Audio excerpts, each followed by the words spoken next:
Shabbat Shalom, mis amados hermanos. Bendiciones para todos y cada uno de ustedes en este día especial de Shabbat. Estamos hoy dándole la bienvenida a un nuevo Shabbat.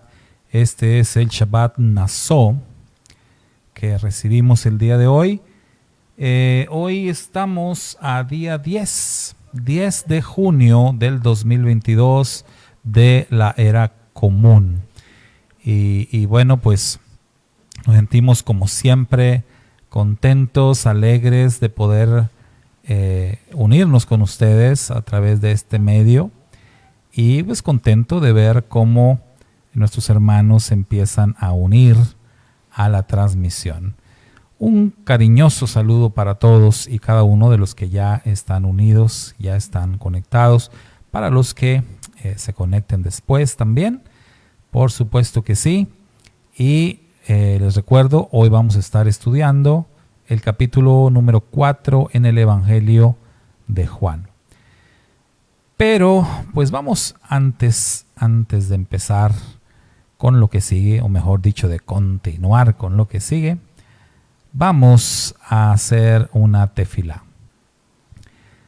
Bendito eres, oh Adonai, Elohim nuestro, Rey del universo, que nos santificas en tus mandamientos y que nos ordenas guardar el día de Shabbat. Te agradecemos por este Shabbat que llega y rogamos que tu bendición especial sea con todos y cada uno de nosotros y de todos aquellos que guardan tu Torah y que guardan esta mitzvah en todos los lugares del mundo. Extiende tu misericordia sobre todo tu pueblo Israel. De manera especial, extiende, Padre eterno, tu misericordia en aquellos que están atravesando por diferentes pruebas, aquellos que ahora mismo se encuentren atravesando quizás por el valle de sombras, por el valle de lágrimas. Ayúdales, Padre eterno, renueva sus fuerzas, ilumina sus mentes y Padre, extiende tu mano y levántalos con tu gran poder.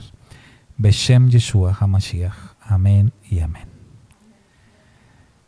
Muy bien, mis hermanos, pues así ya nos vamos alistando para nuestro tiempo de estudio.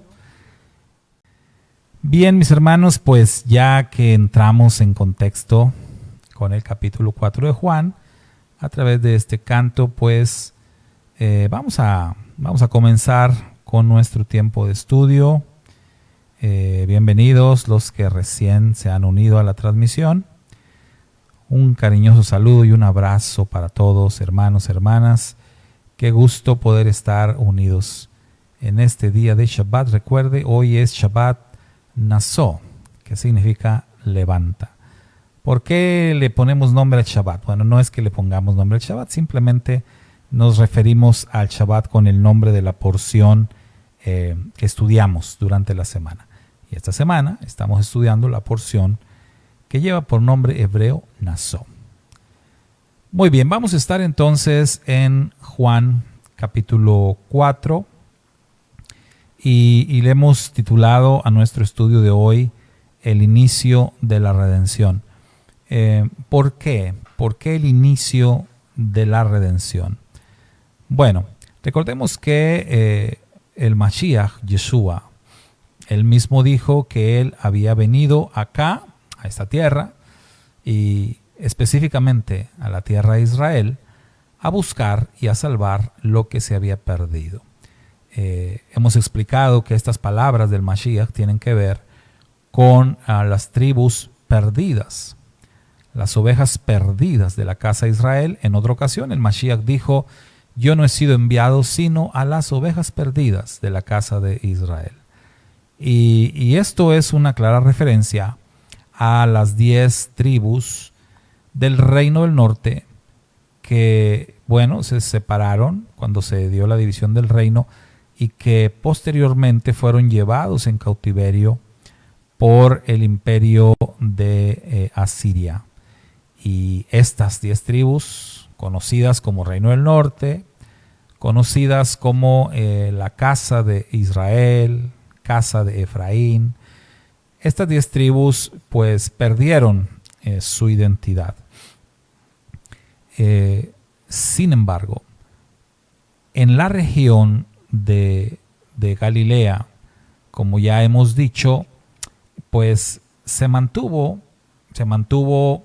por así decir, un pequeño remanente de aquellas tribus, y muchos otros se mezclaron con personas de otras naciones, ya que el imperio de Asiria, una de las cosas que hacía, y hace poco lo veíamos, me parece por ahí en la clase con Karencita, nos hablaban acerca de esto. El imperio asirio, una de las cosas que hacían cuando ellos invadían algún reino, alguna nación, ellos lo que hacían era pues no solamente llevarse en cautiverio a la gente de la tierra, sino que traían gente de otras naciones para habitar ahí. Y esto lo hacían pues con toda la intención de borrar completamente a la nación que habían invadido. En este caso, la intención de Asiria fue total y completamente borrar del mapa al reino de Israel. O sea, borrarlo en todos los sentidos. Y por eso llevaron ellos gente de su propia nación, llevaron asirios y llevaron gente de otras naciones que habían invadido y llenaron la tierra de Israel pues con gente pagana. Y digamos que con el paso del tiempo, el paso de los siglos, los pocos o el remanente que pudo haber quedado de las tribus del Reino del Norte terminaron mezclándose con esa gente, y entonces aquello se convirtió pues en lo que hoy en día llamamos sincretismo religioso. Es decir, que pues a algunos pocos seguían como que creyendo en el Dios de Israel, pero a la misma vez también creían en otros dioses, en otros ídolos. Hicieron toda una mezcla de creencias, y así fue como esa región se mantuvo con toda esa mezcla de creencias, en donde esta ciudad de Sicar mencionada en Juan 4, que estaba en la región de Samaria, pues precisamente por donde Yeshua decidió pasar, esta ciudad y esas personas vivían en ese contexto, habían heredado ese contexto, habían heredado ese sincretismo religioso. Esto es para que más o menos tengamos idea del contexto de lo que está ocurriendo allí en Juan capítulo 4. En otras palabras, la mujer de la que nos habla Juan, esa mujer samaritana, era pues digamos así que ella era israelita, o sea, sus antepasados seguramente fueron parte de las 10 tribus perdidas. Seguramente ella perteneció a alguna de esas tribus perdidas. Y ella hace mención en el diálogo que tiene con Yeshua, ella hace mención de sus antepasados. Ella dice en nuestros padres, refiriéndose al reino del norte. Ella dice nuestros padres. Entonces, ella, para que entendamos mejor, ella era una oveja perdida de la casa de Israel, alguien que había perdido su identidad, alguien que había perdido la verdadera fe, alguien que se había sumergido dentro del paganismo, dentro de la idolatría, que se había sumergido incluso pues en un estilo de vida muy lejos de la voluntad del Eterno, haciendo pues cosas desagradables ante el Padre, y sin embargo, con todo y eso, pues se consideraba una mujer de fe. Y esto es lo que pasa cuando se vive una vida dentro de un sincretismo religioso. Es decir, repito, el significado de sincretismo es cuando se mezclan distintas creencias, cosas que no hay manera de mezclarlas, pero sin embargo las personas lo hacen, ¿sí? Lo mezclan. Seguramente usted ha escuchado la expresión, son como el agua y el aceite, ¿verdad? ¿Se entiende? El agua y el aceite, ¿por qué?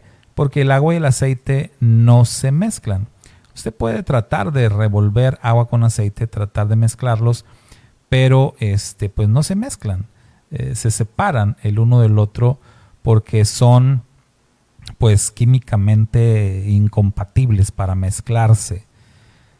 Así también, ¿verdad? Pues no hay manera de que querramos nosotros mezclar creencias. Es como cuando la Escritura dice, ¿qué compañerismo tiene la luz con las tinieblas? O sea, no hay manera de mezclar la luz con las tinieblas. Si tú enciendes una luz, tienes un cuarto que está a oscuras, está en tinieblas, enciendes una luz, pues las tinieblas inmediatamente se retiran, porque no hay manera de combinar la luz con las tinieblas. O qué compañerismo tiene el Eterno, nuestro Elohim, con Belial, dice la Escritura, hablando de un Dios pagano, o podemos decir con el diablo. ¿Qué comunión o qué compañerismo tiene el Eterno con el Satán? Entonces no hay manera de que mezcles esto. La Escritura dice también que no se puede servir al Eterno y a las riquezas. Entonces hay cosas que claramente las Escrituras nos dicen, no se puede hacer eso, no se puede llevar a cabo eso, no se puede vivir un estilo de vida así como tú lo quieres vivir, y sin embargo hay personas que intentan hacerlo o que tratan de hacerlo. Mire, aquí en mi país, en México, pasa algo muy curioso en cuestión de política. En cuestión de política pasa algo muy curioso. ¿Por qué? Porque usted sabe que en la política hay partidos que son de derecha y hay partidos que son de izquierda, partidos políticos, ¿verdad? Entonces se entiende que la filosofía de un partido de derecha es totalmente opuesto a la filosofía de un partido de derecha. O sea, son antagónicos. Un partido político de derecha y un partido político de izquierda son totalmente contrarios el uno del otro. Entonces, pues sonaría totalmente absurdo que un partido político de derecha y uno de izquierda pues se mezclen, ¿no? Se unan, o sea, se hagan como si fueran la misma cosa. Realmente suena absurdo, ¿no? Pero bueno, ¿para qué le cuento? Lo hacen, ¿no? Lo hacen aquí en nuestro país, hacen coaliciones de esa manera. O sea, se unen partidos políticos con ideas totalmente contrarias, lo cual pues no tiene ningún sentido, no es posible. La gente que se cree eso, bueno, pues pecan de inocentes, ¿no? Pero ¿cómo vas a mezclar algo, una cosa con otra? Entonces, en este caso, eso sería sincretismo político, ¿sí? Pero bueno, no se trata esto de política. Estoy tratando de que usted me entienda lo que es el sincretismo religioso. O sea, cuando las personas tratan de vivir una vida, o mejor dicho, viven una vida combinando creencias. Y esto no es nada nuevo, o sea, esto se ha vivido a través de todos los tiempos. Cuando el libro de Josué nos dice que hay un momento en la historia del pueblo de Israel que Josué desafió al pueblo de Israel y les dijo que tomaran una decisión de a quién realmente ellos querían servir, para quién querían ellos vivir, si querían vivir y servir al Dios de Israel o si querían seguir viviendo bajo la idolatría y sirviendo a los dioses que habían servido sus padres. Josué los desafió, y Joshua los desafió y les dijo, tomen una decisión, porque esto no es posible. es algo que desagrada al Eterno. No se puede estar viviendo así, entre esas dos filosofías, entre esas dos ideas. Es necesario que tomen una decisión. Y Josué, él dijo, en mi casa y yo serviremos a Adonai. O sea, él tenía muy claro su estilo de vida y para quién él vivía. Pero muchos en la nación de Israel no lo tenían muy claro. Misma situación vemos cuando el profeta Elías desafió a los sacerdotes de Baal, a los sacerdotes de Acera, allá en el Monte Carmelo. Misma situación. Y Elías, el profeta Elías, llama a la nación de Israel y les dice también que hasta cuándo van a estar ellos luchando entre dos pensamientos. ¿Hasta cuándo van a estar viviendo una doble vida o triple o más? ¿Hasta cuándo, dice el profeta, van a estar ustedes batallando entre dos pensamientos? Si verdaderamente creen que el Eterno es Elohim, el único y verdadero Elohim, pues entonces tomen su decisión y vivan para el Eterno. Y si creen que Baal es Elohim, bueno, entonces váyanse con Baal. Pero ya no estén dividiendo su vida y diciendo, bueno, hoy soy de Hashem, hoy le sirvo al Eterno, y mañana, mañana me toca servirle a Baal. No, Elías decía, ya no, ya basta de eso, tienen que tomar una decisión. Israel se mantuvo atrapado bajo estas circunstancias por mucho tiempo. Y mire, cuando digo Israel me refiero a toda la nación, no solamente la casa de Israel, no solamente el reino del norte, el reino del sur, recuerden ustedes, también fue llevado en cautiverio. Y fue llevado en cautiverio por cometer también los mismos errores y los mismos pecados que cometió su hermano, ¿verdad? La casa de Efraín.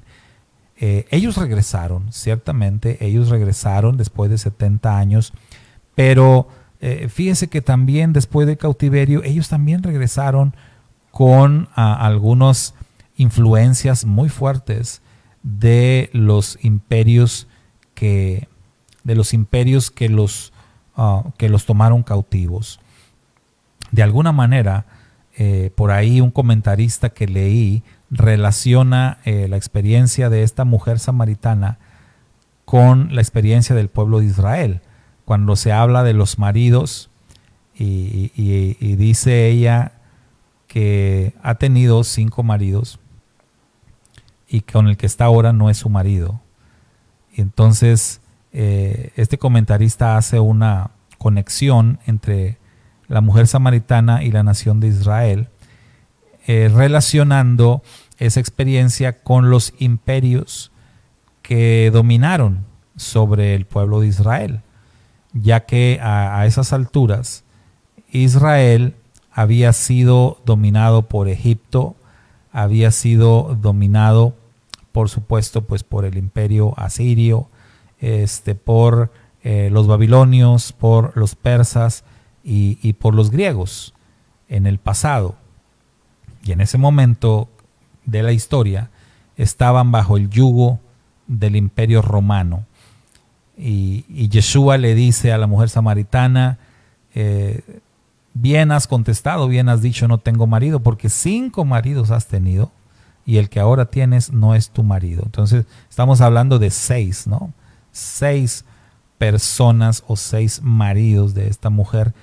Y por esa razón este comentarista hace esta conexión y dice, es una referencia a la nación de Israel, que tuvo como marido a Egipto en su momento, y que Egipto, por supuesto, dejó marcas, dejó huellas, dejó influencia en la nación de Israel. Hemos dicho en muchas ocasiones que para el Eterno fue muy fácil, muy sencillo sacar a Israel de Egipto, pero nada sencillo sacar a Egipto de Israel. Entonces ese marido que fue Egipto, este imperio, dejó una huella muy profunda en la nación de Israel y muchas cosas muy malas. ¿Qué decir de los asirios o de los babilonios, los persas, los griegos? Todos estos imperios que dominaron en algún momento sobre la nación de Israel dejaron una marca. Todos ellos dejaron una huella profunda en la nación de Israel. Todos estos imperios dejaron cosas negativas. Y llama la atención que Yeshua dice: 5 maridos has tenido y el que ahora tienes no es tu marido. Si esto es una conexión válida, como creo que sí lo es, pues entonces Yeshua es como si estuviera diciendo: el que ahora tienes, o sea, el imperio romano, no es tu marido. ¿Por qué dice que los otros sí fueron maridos y este no? Bueno, esa es una parte muy interesante dentro del cuadro de la profecía de las Sagradas Escrituras.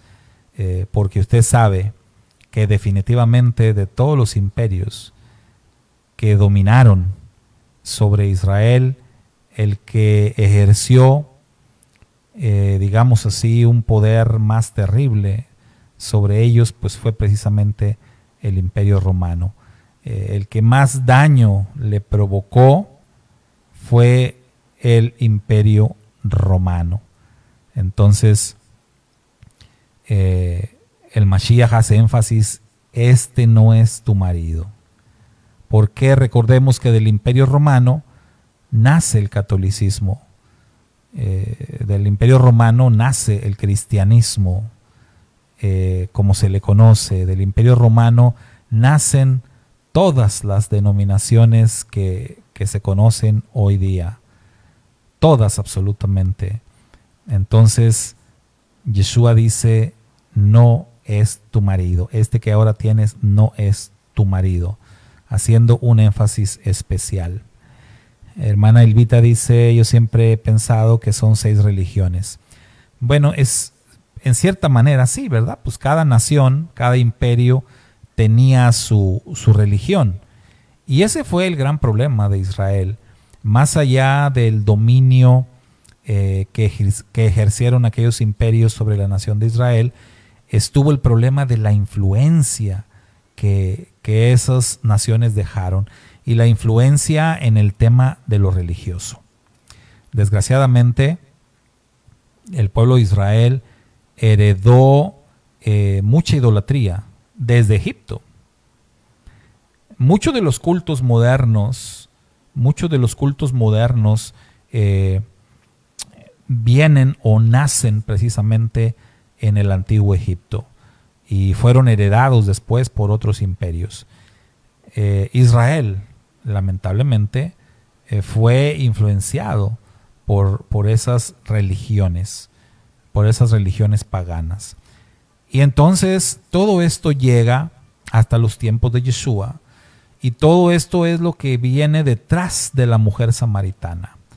Cuando ella dice nuestros padres, ella se está refiriendo de una manera directa a los tiempos en los cuales la casa de Israel o el reino del norte había construido un templo allá en la montaña Gerizim. En el monte Gerizim se construyó un templo, y ese templo se construyó para que los israelitas ya no fueran a Jerusalén, ya no fueran al templo de Jerusalén. Y desde aquellos años, desde aquel tiempo, se creó entonces una controversia religiosa, ¿verdad?, muy grande entre ambas casas en cuestión de dónde era donde se debía de adorar, cuál era el lugar verdadero de adoración. ¿Era el monte Gerizim o era el monte Sión, en donde estaba Jerusalén? ¿Dónde era donde se tenía que adorar? Y esa controversia de siglos es lo que la mujer samaritana saca ahí en su diálogo con el Mashiach Yeshua. Entonces todo eso es lo que viene detrás, todo eso es la parte histórica de dónde venía esta mujer. y lo comento porque es necesario, ¿verdad?, entenderlo, todo lo que ella tenía detrás. Entonces ella simple y sencillamente había heredado todo este sistema de creencias. Y es la misma situación de muchos de nosotros. Muchos de nosotros, pues así nos ocurrió. Así heredamos un sistema de creencias de nuestros padres y nuestros padres de los suyos y así, ¿no?, de los antepasados. Heredamos conocimientos en cuanto a lo que es la religión. Esta mujer le había pasado exactamente eso. Ella vivía en esa región, en Samaria, en esa ciudad llamada Sicar. Y bueno, ella era una oveja perdida de la casa de Israel.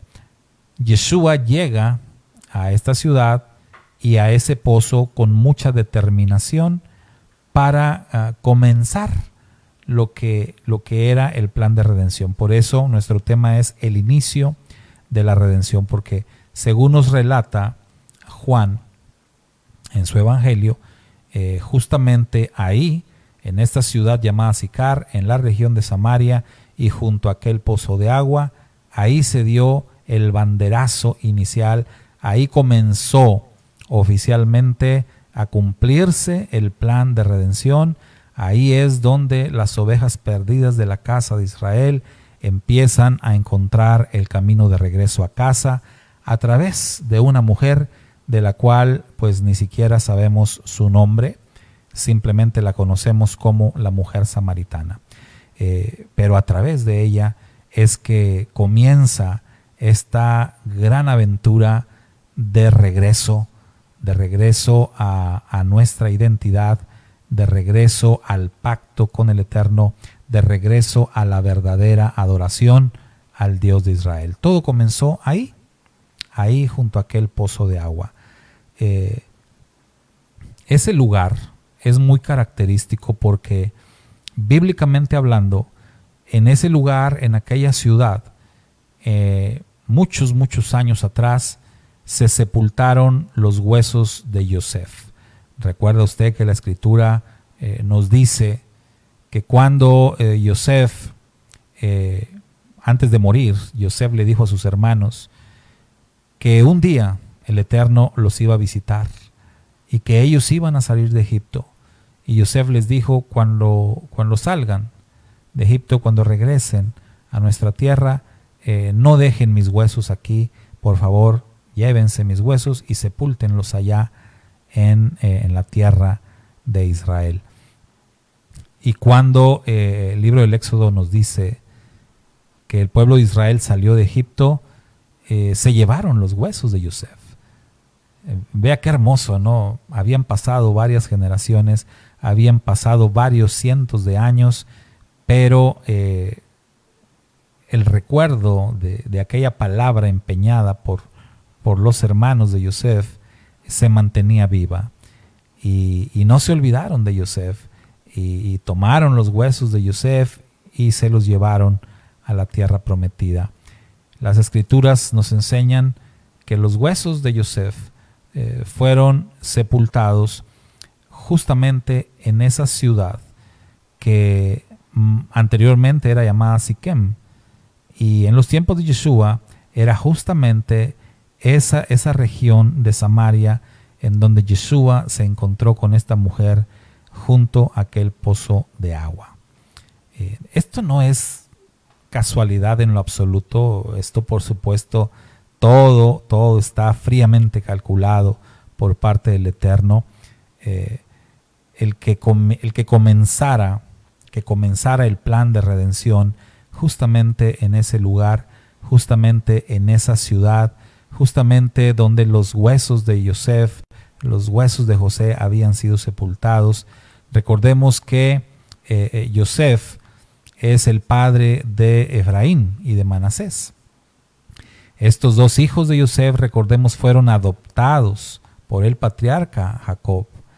Y ellos, al ser adoptados como hijos de Jacob, entonces tienen parte en la herencia, forman parte de las tribus de Israel. Y Efraín la profecía nos dice, se convertiría en la tribu más grande, en la tribu de Israel que produciría muchos más personas al reino de Israel. Efraín dijo el patriarca Jacob, que de Efraín saldrían multitud de naciones. Melohagoim en idioma hebreo, dijo Jacob cuando el Eterno le mostró esa visión profética. Entonces no debemos de perder de vista esto, ya que Efraín representa a las ovejas perdidas, representa a el reino del norte que fue esparcido por el mundo y que según la palabra profética regresará convertido en una gran multitud de naciones, en una gran multitud. Si usted quiere saber en dónde está la casa de Efraín ahora, dónde está el reino del norte, bueno, está en todo el mundo y está convertido en multitud de naciones y aparecerá en su momento tal como lo señala la profecía de Apocalipsis, cuando dice que aparece una gran multitud de personas, una gran multitud de todo pueblo, de toda tribu, de toda lengua y de toda nación. Bueno, ahí está Efraín. Ese es Efraín, esa gran multitud de naciones que aparecen al final de los tiempos, regresando al pacto. Ese es Efraín. Y la aventura de redención comenzó ahí, en Juan capítulo 4, con la redención, el rescate de una mujer que, como ya dije, pues no sabemos cómo se llamó, la mujer samaritana, pero allí tuvo lugar, en esa ciudad y junto a aquel pozo de agua, el inicio de nuestra redención. Si tú te consideras una oveja perdida de la casa de Israel, que ya encontró el camino de regreso a casa, bueno, pues debes de saber que la aventura comenzó allí, donde nos narra Juan capítulo 4. Ahora bien, no nos vamos a meter muy profundamente al diálogo entre Yeshua y la mujer samaritana. Creo que eso pues lo hemos visto, lo hemos platicado muchas veces. Yo creo que usted conoce bien de memoria todo lo que, las palabras que se dicen entre Yeshua y la mujer samaritana, pero queremos hacer más énfasis en lo que tiene que ver con el tema del sincretismo. Ya vimos que esta mujer venía de un contexto de un sincretismo religioso. Vemos que ella obviamente tenía una reputación muy dudosa. Esta mujer, a todas luces, su moral pues no era muy buena. Sin embargo, a través del diálogo con su majestad Yeshua, nos damos cuenta que era una mujer bastante religiosa. Y es ahí entonces donde decimos, ¿cómo es posible? ¿Cómo puede una persona ser muy religiosa y a la misma vez vivir una vida pues moralmente muy mal? ¿Sí? ¿Cómo es posible esto? Bueno, ya decíamos hace rato, no debería de pasar, pero pasa. Ya decíamos cómo el hombre se empeña en tratar de mezclar creencias, en tratar de mezclar estilos de vida, cómo el ser humano dice, sí se puede hacer, aunque la Biblia diga que no se puede servir a Dios y a las riquezas, pues yo digo que sí, y yo voy a servir a Dios y voy a servir a las riquezas también. Así nos conducimos muchas veces. Ese es nuestra forma de pensar. Ese era el problema que tenía esta mujer samaritana, pero no solamente ella, o sea, eran muchas personas que tenían ese mismo problema. O sea, el problema de querer, por un lado, estar viviendo supuestamente para servir y adorar al Dios de Israel, pero por otro lado, pues también no se cerraban a la idea de adorar a otros dioses o servir a otros ídolos. Y esto es algo, por supuesto, que el Eterno condena, pues está escrito en la bendita Torá que el Eterno no comparte su gloria con nadie. Está escrito en la bendita Torá que nuestro Dios es un Dios celoso. Y esto es una característica muy fuerte de nuestro Padre Eterno. Y por esa razón es que tenemos que sacudirnos el sincretismo religioso. Por esa razón es que tenemos que sacar de nuestra vida las prácticas paganas, tenemos que sacar de nuestra vida aquellas cosas que estorben nuestra relación con el Eterno, aquellas cosas que puedan parecer idolatría. Y mire, la cuestión religiosa también, porque realmente el tema de la religión es algo que definitivamente afecta a todas las personas en el mundo, porque todas las personas tenemos la necesidad de adorar algo o de adorar a alguien. Y aun cuando hemos conocido acerca del Dios verdadero y que ya estamos en el camino de la Torá, pues luego pasa que podemos empezar a caer en la religiosidad. Pasó en los tiempos de Yeshua. Cuando Yeshua vino, usted puede ver ahí en los evangelios que constantemente su majestad Yeshua se enfrentó a los religiosos de su tiempo, que los desafió, que tuvo serios confrontaciones y debates con ellos, y que su majestad Yeshua habló principalmente en contra de la religión que ellos habían impuesto. En otras palabras, Yeshua está diciendo que la relación con el Eterno no tiene que ver con una religión y no tiene que ver con actos religiosos. Y esto es algo que Yeshua enfatiza precisamente en este capítulo 4 de Juan, cuando la mujer le pregunta, mejor dicho, la mujer le comenta, nuestros padres nos enseñaron que es en este monte, en Monte Gerizim, donde se debe de adorar. Ustedes, los judíos, dicen que es allá en Jerusalén, que es en Monte Sión, donde se debe de adorar. Y Yeshua le dijo, le aclaró a ella primero que, bueno, los que tenían razón eran los judíos, ¿no? Y Yeshua le dijo, ustedes adoran lo que no saben, nosotros adoramos lo que sabemos, porque la salvación viene de los judíos, le dijo Yeshua. Y esto es algo muy contundente, y esto es algo que realmente muchas personas en el mundo hoy necesitan no oírlo, sino entenderlo. Entender ese pensamiento que compartió nuestro maestro. La salvación viene de los judíos. Tú no te puedes creer más que los judíos, o que tú sabes más, o que tú eres superior al pueblo judío.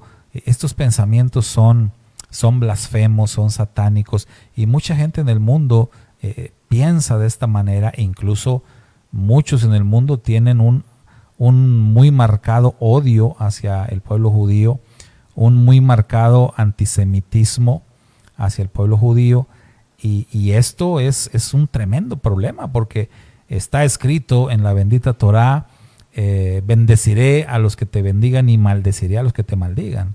Y esto es algo que tiene que ver con Israel. Entonces, en ese sentido, las Escrituras nos ordenan amar a la nación de Israel. Nos ordenan orar por la nación de Israel, orar por la santa ciudad de Jerusalén. Está escrito en la bendita palabra que los planes de redención del Eterno son primeramente con el pueblo judío, ¿sí? Al judío primeramente, dice la Escritura, y también al griego, pero siempre el judío primero. Yeshua dijo, la salvación viene de los judíos. Entonces, Esto se lo puso bien clarito a la mujer samaritana. Eso que tus padres te enseñaron estuvo mal, estuvo totalmente equivocado. Ustedes estuvieron adorando o han adorado por siglos lo que ni siquiera conocen, lo que ni siquiera saben de qué se trata. Y bueno, hermanos, tenemos que decir con mucho dolor y con mucha pena en nuestro corazón que muchos de nosotros nos pasó igual y que por muchos años, por muchos años estuvimos adorando algo que ni siquiera conocíamos, algo que ni siquiera entendíamos. Bendito el Eterno que nos abrió los ojos espirituales y nos ayudó a entender las cosas y nos ayudó a entender ese pensamiento que compartió Yeshua cuando dijo: la salvación viene de los judíos. Y esto es algo muy profundo, esto es algo que de verdad se necesita meditar bastante en esta verdad, entenderla y por supuesto vivirla. Entonces Yeshua le dijo a la mujer esta verdad, pero luego añadió, sin embargo, viene la hora, y ahora es, le dijo Yeshua, cuando ni aquí ni allá, o sea, ni en Gerizim ni en Sión, ni, bueno, en ese momento que Yeshua habla con la mujer samaritana, hay que decir, el templo que alguna vez habían construido allá en Samaria ya no existía. O sea, los asirios se encargaron de destruirlo, ¿no? Completamente. Entonces, pues bueno, para empezar ya no había templo en Samaria. Pero el Mashiach dice, ni aquí ni allá. ¿Por qué? Porque la historia nos dice que en el año 70, después del Mesías, justamente el templo de Jerusalén fue destruido también por segunda vez. Entonces recordemos, el templo era el lugar de adoración. El templo era el punto de reunión, el punto de encuentro entre el Eterno y su pueblo. Entonces, al no haber templo, entonces ya no había punto de encuentro. Por eso dijo Yeshua, la hora viene y ahora es cuando ni en este monte ni en Jerusalén se llevará a cabo la adoración. Yeshua dijo que vendrían tiempos cuando los verdaderos adoradores habrían de adorar al Padre en espíritu y en verdad. Y dijo Yeshua que el Padre necesita esa clase de adoradores. ¿De qué está hablando el Mashiach Yeshua? Hermano, lo importante que tenemos que entender de estas palabras de nuestro Santo Maestro es que la verdadera adoración no tiene nada que ver con religión. Un verdadero adorador no tiene que convertirse a una religión para adorar al Padre Eterno. Y esto puede sonar algo desafiante, pero es la verdad de las Escrituras. Y quizás a muchos les cueste trabajo entender este pensamiento, porque estamos muy amoldados al sistema religioso, porque dependemos demasiado de pensamientos religiosos, pero la gran verdad es que Yeshua dijo en aquella ocasión que los verdaderos adoradores van a adorar en espíritu y en verdad. En otras palabras, no necesitas un templo, no necesitas un sistema religioso, no necesitas nada de eso que quizás el mundo te ha hecho creer, que los sistemas religiosos te han hecho creer. Lo que necesitas son dos cosas y son mencionadas ahí, en espíritu y en verdad. Entonces, ¿qué necesitas? Necesitas el Espíritu del Eterno. El Espíritu del Eterno, ¿por qué? Porque el Espíritu del Eterno primeramente es el que te convence, ¿sí? El Espíritu de Hashem es el que te convence de pecado, de justicia y de juicio. El Espíritu del Eterno es el único que puede abrirte los ojos porque todos en algún momento permanecimos ciegos. Todos en algún momento estábamos así, como el siervo de Eliseo. ¿Se acuerda la experiencia? El profeta Eliseo, cuando está ahí con su siervo y están rodeados por los enemigos. Y el siervo Eliseo pues está muy asustado, está temblando ante el acoso de los enemigos. Y el profeta Eliseo bien tranquilo y le dice, el profeta Eliseo ora, ¿no?, al Eterno para que los ojos de su siervo sean abiertos y él pueda ver lo que Eliseo sí podía ver. Entonces sus ojos son abiertos y el siervo Eliseo puede ver entonces, tiene acceso al mundo espiritual y puede ver pues todos los ángeles del Eterno que están ahí listos para protegerlos y para defenderlos de sus enemigos. Y entonces ya eso le dio confianza. Sin embargo, escrito está en la bendita palabra, bienaventurados los que no vieron y creyeron.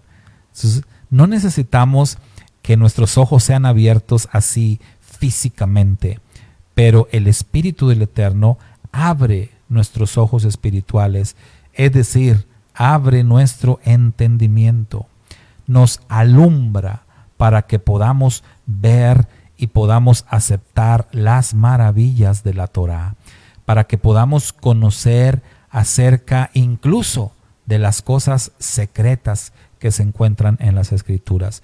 Necesitamos entonces el Espíritu del Eterno.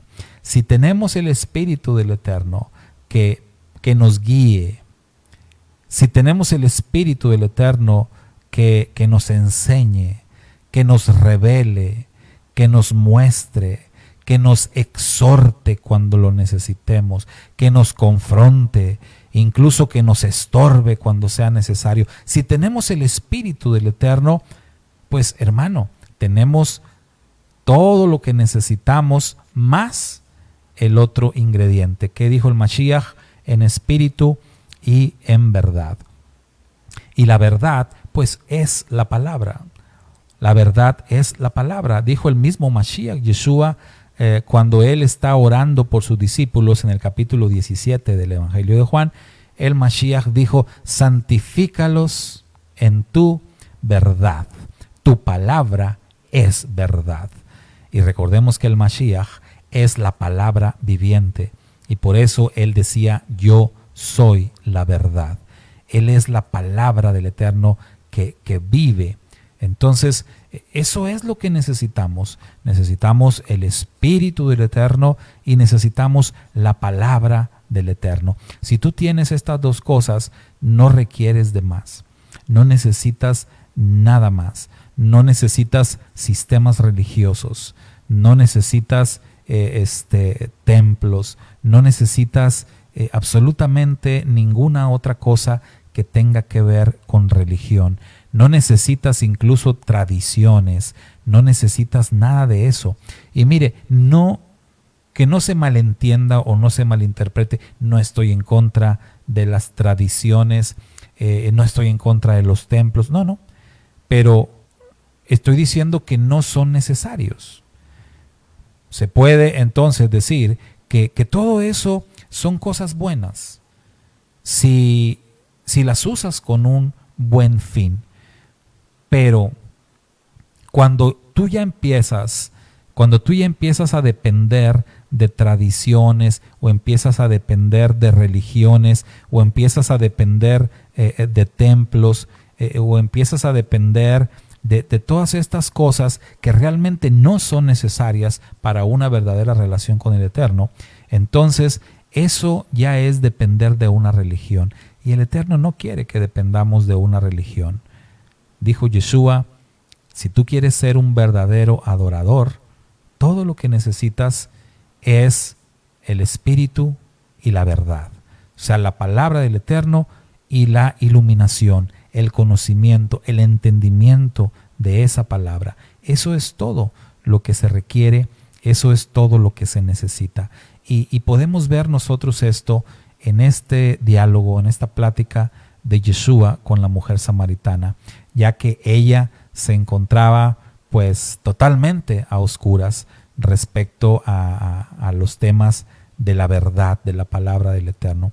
Pero en aquel día, esa mujer fue iluminada por el Espíritu del Eterno.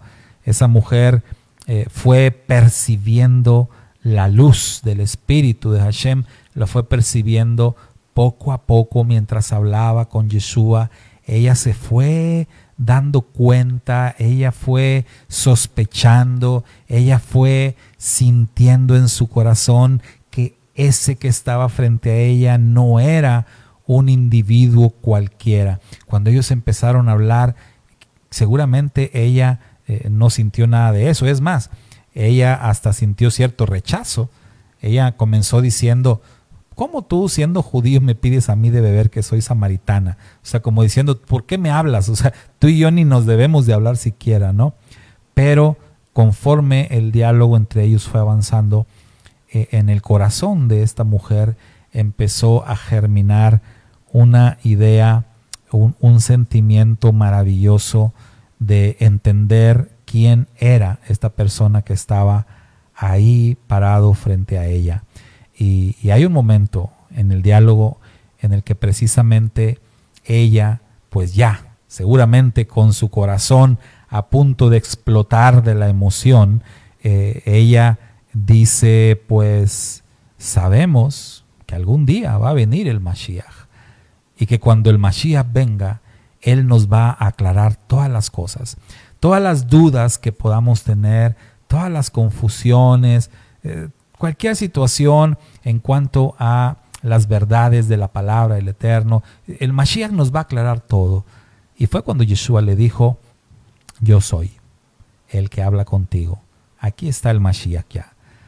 Y entonces tiene lugar este milagro, esta acción maravillosa, en donde la mujer, cuando escuchó esa declaración de Su Majestad Yeshua, ella inmediatamente se fue corriendo hacia la ciudad a proclamar y a decirle a todo el mundo acerca de su encuentro con Yeshua.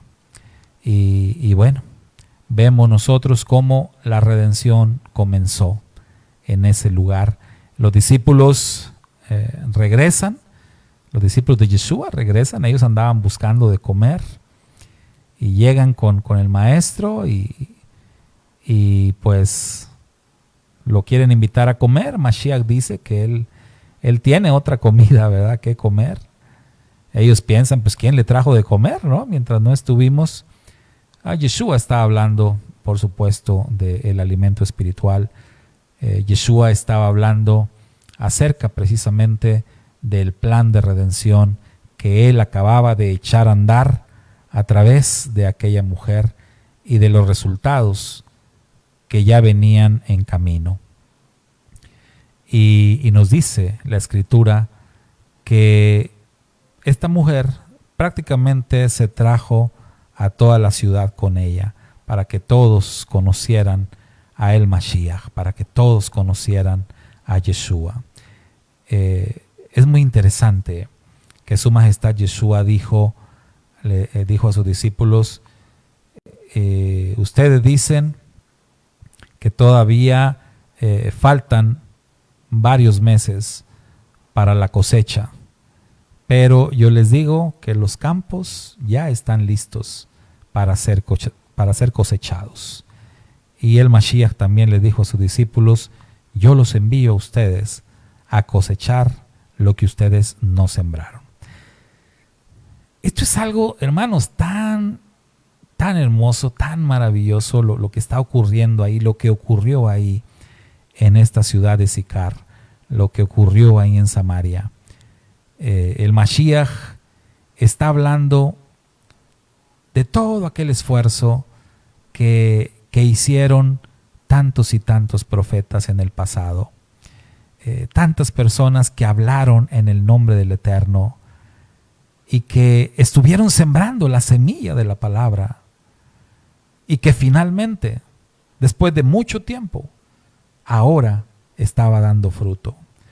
Yeshua es el sembrador, por supuesto que Él es el sembrador. Y el Mashiach le dice a los discípulos: miren, Los campos están listos para la cosecha. Cuando ve venir toda aquella multitud, toda aquella gente viniendo con la mujer samaritana. Y el corazón de su majestad se llenó de gozo. Y él quería que los discípulos sintieran ese mismo gozo, esa misma alegría. Y les dice, yo los envío a ustedes a cosechar lo que ustedes no sembraron.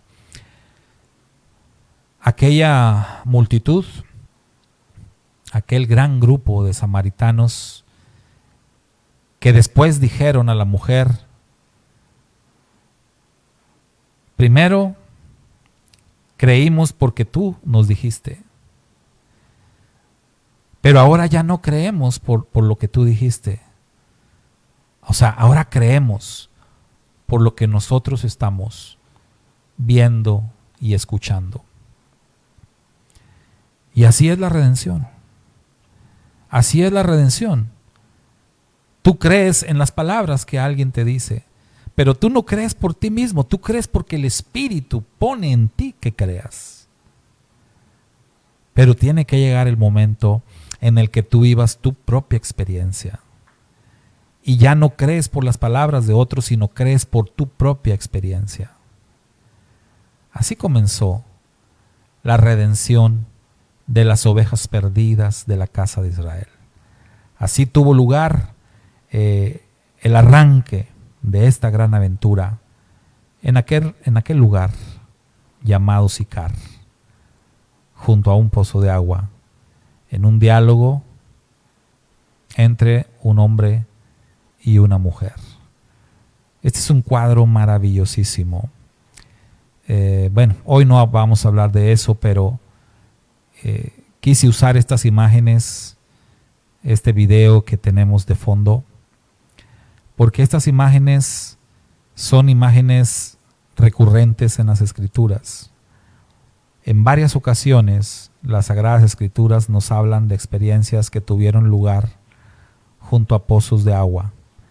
Y ese es un tema para otra ocasión, pero los pozos de agua en las Sagradas Escrituras son lugares tremendamente especiales, tremendamente proféticos en la vida del pueblo de Israel y en los planes de la redención. Entonces no es ninguna casualidad que el plan que Yeshua vino a cumplir por instrucciones del Padre Eterno, ese plan comenzara a cumplirse en ese lugar, junto a un pozo de agua. Nos hace pensar en las palabras del profeta Isaías cuando escribió: a todos los sedientos, venid a las aguas. Y ese día muchos sedientos, comenzando por la mujer samaritana y siguiendo con el resto de la ciudad, todos estos sedientos vinieron a las aguas y saciaron su sed.